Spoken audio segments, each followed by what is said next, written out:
Good evening. জয় শ্রীকৃষ্ণের নাম নিয়ে চৈতালি পজিটিভ ভাইবস নিয়ে চলে এসেছে আবার একটি নতুন ব্লগ। রামরাজাতলার রাম ঠাকুরের প্রস্তুতি।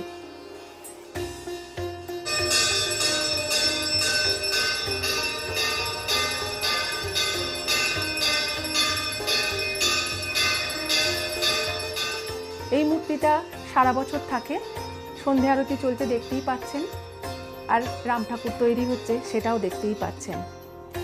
কথিত আছে জমিদার অযোধ্যারাম চৌধুরী এই অঞ্চলে সর্বপ্রথম রাম পূজা শুরু করেছিলেন।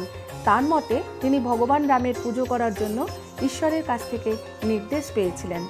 এরপর তিনি ভগবান রামের বিশাল বারোয়ারি পুজো শুরু করেছিলেন। সময়ের সাথে সাথে এই পুজোটি ব্যাপক জনপ্রিয়তা পেয়েছিল এবং অঞ্চলটির নামকরণ করা হয়েছিল রামরাজাতলা। কিন্তু সেই সময়কালে সরস্বতী পূজা এই অঞ্চলে খুব বিখ্যাত ছিল এবং পূর্ববর্তী ৩০০ বছর ধরে গ্রামবাসীরা একই পূজার উপভোগ করত। তাই সরস্বতী পূজার অনুরাগী কিছু গ্রামবাসী রাম পূজার বিরোধিতা করেছিলেন। দুটি দল বহু আলোচনার পরে এই সিদ্ধান্তে পৌঁছেছিলেন যে রাম পুজো হবে এবং বিদ্যার দেবী সরস্বতী দেবীকে ভগবান রাম ও সীতার শীর্ষে স্থাপন করতে হবে।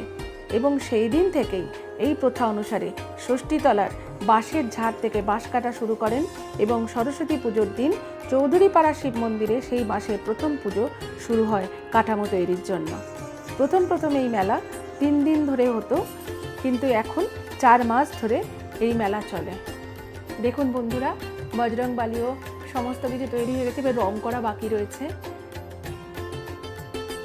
এই সমস্ত মূর্তিগুলো দেখতে পাচ্ছেন, এইগুলো রাম ঠাকুরের আশেপাশে পদতলে শীর্ষে সব স্থান পাবে।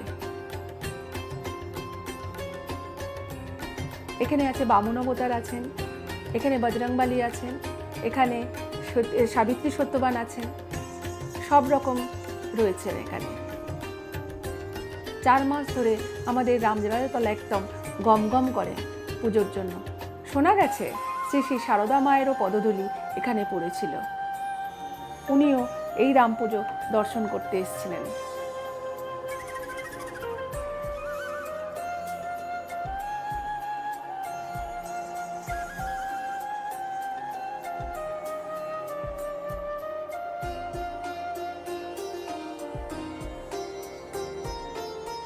চার মাস ধরে অনেক দোকানিরা এখানে পসরা নিয়ে বসে, আর প্রচুর ভিড় ঠাকুরের পুজো দেওয়ার জন্য।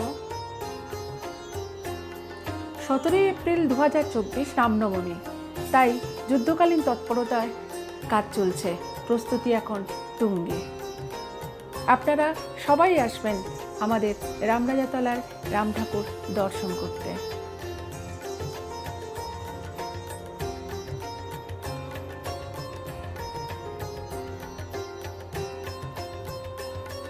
এই 4 মাস যেহেতু রাম ঠাকুর থাকে, সেই কারণে এই 4টে মাস আমাদের খুব আনন্দে দিন কাটে। রামরাজত্বে বাস করি যে।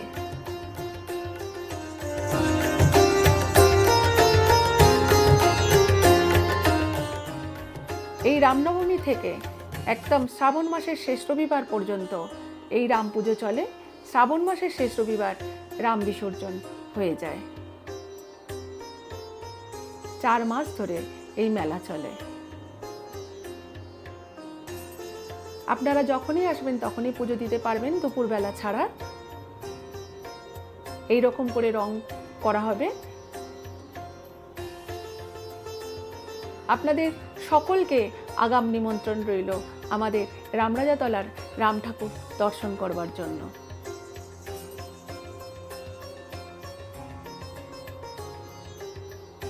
ইনি হলেন আমাদের রামরাজাতলার জয় শ্রীরাম। কেমন লাগলো ভিডিওটা বন্ধুরা কমেন্ট করে জানাবেন আমাকে, আর দয়া করে আমার চ্যানেলটি সাবস্ক্রাইব করবেন আর অনেক ভালোবাসা দেবেন। আবার দেখা হবে অন্য কোথাও, অন্য কোনো ব্লগে। ততদিনে আপনারা ভালো থাকবেন, সুস্থ থাকবেন এবং সাবধানে থাকবেন। ধন্যবাদ।